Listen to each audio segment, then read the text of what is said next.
Fala pessoal, sejam todos bem-vindos a mais um vídeo aqui do NS Futebol. Seguinte, hoje é dia de Barcelona, a gente vai falar sobre a equipe feminina do Barcelona, sobre toda a trajetória dela nessa Champions League feminina e é claro, a gente vai fazer aquela análise de overall, de perfil que vocês tanto gostam, beleza? Sem perder tempo, vamos direto à análise. Temos o seguinte, vamos analisar primeiro a competição. Então a gente vai começar do contexto mais amplo e depois a gente vai caminhar para a equipe do Barcelona. Então a gente está analisando um cenário onde o conjunto de variáveis que a gente apresentou para vocês e vai apresentar para vocês ao longo da semana faz sentido. Por que faz sentido? Porque a associação dessas variáveis com o resultado, que no caso o nosso é saldo de gols, tem uma correlação de 98% em ambos os cenários, pouquinho mais ali por mando de jogo do que no geral, o que também é normal, você fica mais específico, né? Então fica mais fácil de acertar.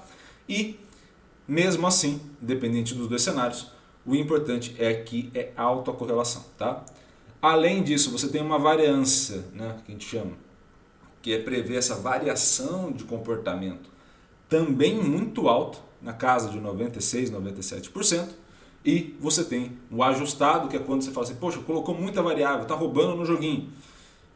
Então a gente puxa para baixo. Mesmo o software tentando puxar para baixo, ele chega em 95, quase 96. Então a gente não está roubando no joguinho, tá? Então esse é o primeiro cenário que a gente vai analisar, tá? Além disso, temos aqui as variáveis que a gente está colocando. Então é bom apresentar para vocês o que a gente está colocando aqui dentro do software para que possa ter uma leitura, tá? Então eu vou aqui com o laserzinho apontar essas variáveis. A principal variável tem sido a conversão de chute para gol.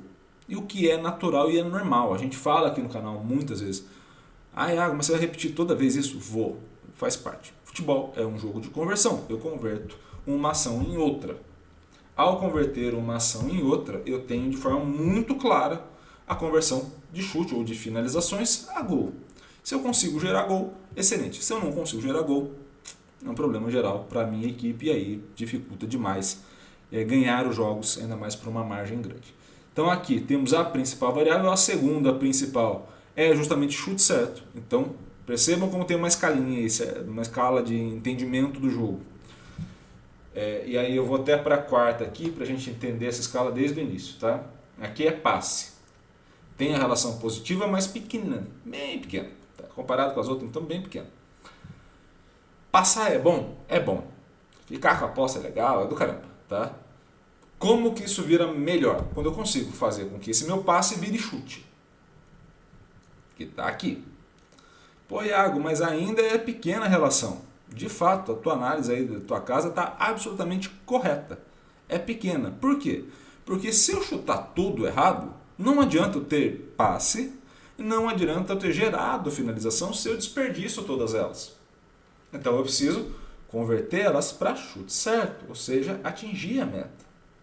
Quando eu tenho uma competição, como é o caso da Champions League feminina, que as meninas aproveitam as finalizações certas e convertem elas para gol, eu tenho um outro cenário onde essa primeira variável é a mais importante. Então o software entende que essa é a mais importante, porque a equipe está conseguindo ficar com a posse da bola, está conseguindo converter, está conseguindo gerar finalização e está conseguindo gerar gol.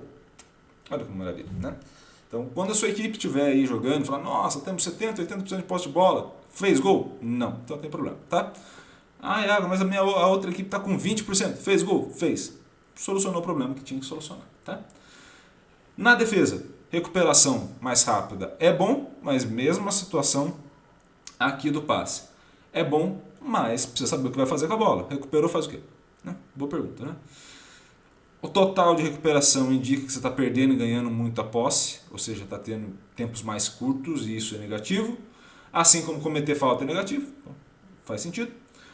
Bloqueio é positivo, você bloquear o chute das adversárias é positivo, mas tem um pequeno problema, né? É sinal que você está tomando muito chute, porque senão você não estaria bloqueando, né? Você não faz uma ação de defesa, dado que você não sofre uma ação de ataque do adversário, né? Você não desarma se você mesmo tiver com a posse da bola, né?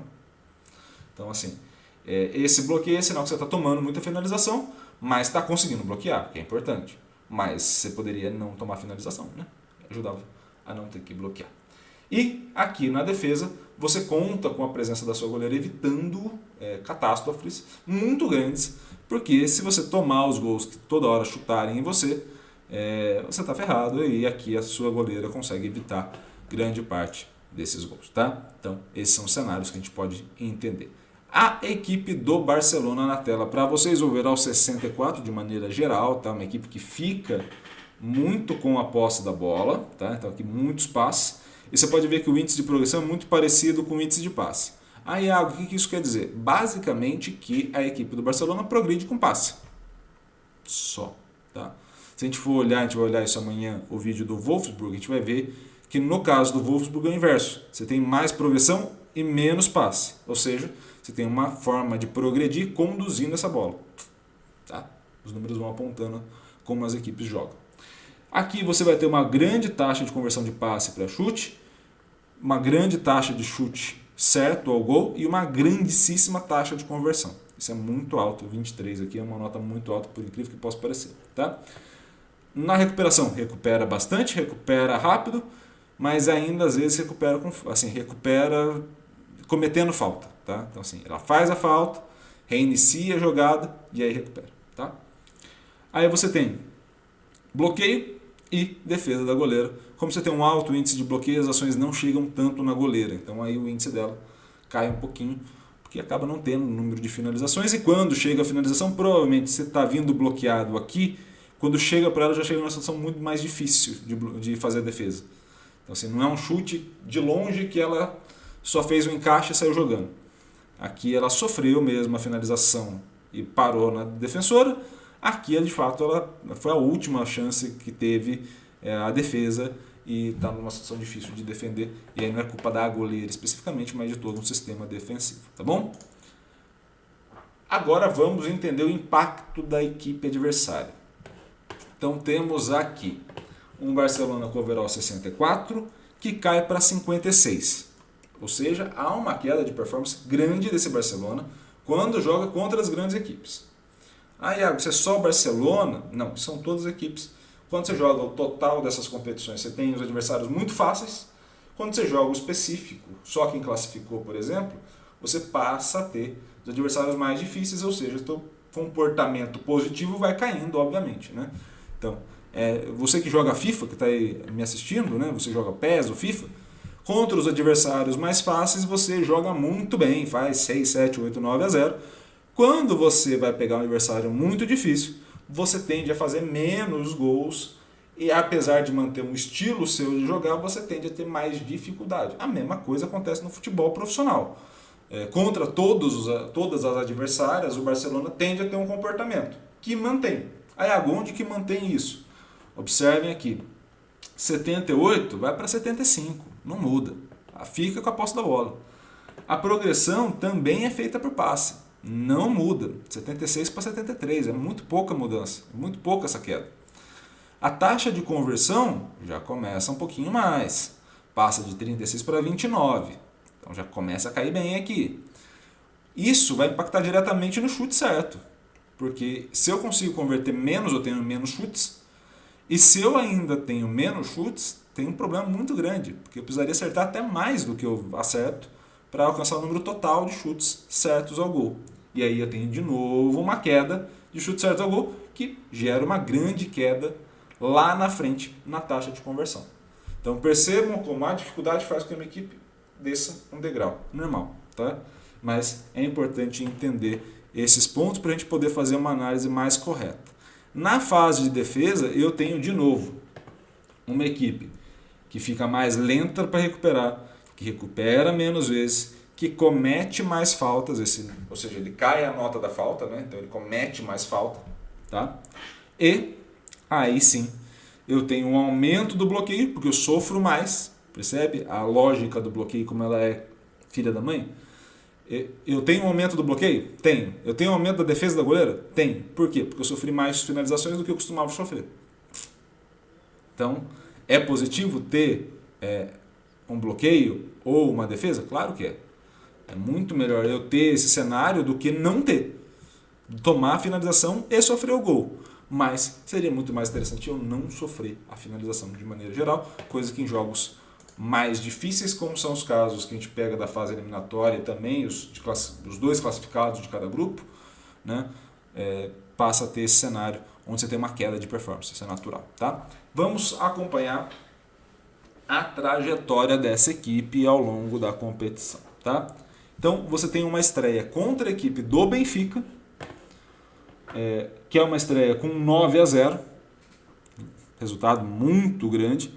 E você pode ver que, vou explicar aqui para vocês, essas linhas aqui são as linhas que a gente chama de controle. Ou seja, geralmente a equipe do Barcelona vai variar o seu comportamento entre essas linhas aqui de maneira geral, nesse overall que a gente coloca para vocês. Tá? Então aí é mais ou menos na casa de 53, 54 até 72, 73. Tá? Então essa é a variação que vai ter. Quando que extrapola? Extrapola quando fez um 9-0 contra o Benfica, extrapola quando fez um 6-0 contra o Rosengard aqui na última partida da fase de grupos. Tá? Então aí tem um extrapolamento desses pontos e vem justamente em partidas como mandante, isso é importante observar, e partidas diretamente associadas a adversários mais fracos. Tá? Quando você vem para as outras partidas, você tem aqui uma vitória por 4-1, contra esse mesmo Rosengard, só que fora de casa, dentro da média, jogando muito bem, mas dentro da média. Você tem uma partida de 3-0 contra o Bayern de Munique, também dentro da média, jogando em casa. Aí você tem uma saída dessa média, digamos assim, para baixo, não para cima, né? Com 3-1, uma derrota para o Bayern de Munique fora de casa, tá? Lá na Alemanha. Uma nova vitória por 6-2 desse Barcelona jogando fora de casa, tá? E aí você tem um aumento aqui, tá? Aqui tá invertido, mas é um 6-2. O 6-0 que a gente já falou, e aqui você vem para os confrontos contra a Roma e contra o Chelsea, já nos confrontos de eliminatória. Então você tem um confronto contra a Roma, que é 1-0 fora de casa, dentro de novo da normalidade, um 5-1 também dentro da normalidade. Poxa, Thiago, mas dentro da normalidade é 5-1? Percebam que essa equipe do Barcelona é tão boa que em duas ocasiões, olha a diferença de saldo, para a gente entender a média dessa história. 9, 3, aí menos 2, 4, 6. Então percebam como a média está lá em cima. E aí quando você faz o 1 e 4, ela está na média, porque você teve um 9 que jogou lá para cima. Tá? Então é normal isso ainda estar na média. Tá? Além disso, você tem uma vitória contra o Chelsea fora de casa por 1 gol de diferença, 1-0 ainda dentro da média. E aí o último jogo contra a própria equipe do Chelsea, você tem esse empate em 1-1 jogando como mandante. E aqui foi o segundo jogo que essa equipe do Barcelona saiu, ou seja, caiu em relação ao controle que se tem delas, né, no caso. Então você tem dois cenários de queda, um de derrota, outro de empate, o restante ou se manteve na média ou superou. O que a gente pode analisar para o jogo, para o confronto contra o Wolfsburg? Essas equipes que classificaram e as equipes que fizeram seus jogos, você percebe que esse Barcelona tem um controle muito grande do jogo e não varia em relação à média. Então assim, vai cair o overall para 56, não tem o menor problema, mas mesmo assim, mesmo nesse cenário, não é factível imaginar que a gente vai ter de novo uma outra queda. É muito provável que fique dentro da faixa de controle, e aí dentro da faixa de controle, isso numa normalidade de jogo, faz com que a equipe tenha aqui um resultado positivo. Tá? Iago, mas está lá embaixo a equipe do Barcelona no último jogo? Isso daqui é porque não aconteceu o jogo. Tá? Então aqui o gráfico fica lá embaixo, mas basicamente o gráfico tende a ficar na parte de cima, porque essa equipe é muito boa e é a grande favorita para o confronto contra a equipe do Wolfsburg, mas, de novo, vai depender de muita coisa que vai acontecer e o confronto não é tão desequilibrado. Tá? A tendência é de um confronto um pouco mais equilibrado entre as duas equipes, beleza? Espero muito que vocês tenham gostado desse vídeo. Se gostou, curta, comente, compartilhe esse vídeo com o máximo possível de gente e, é claro, se inscreva no canal e ative o sininho para receber todas as notificações. Combinado? Um grande abraço a todos, obrigado pelo carinho e pela audiência com o projeto e valeu!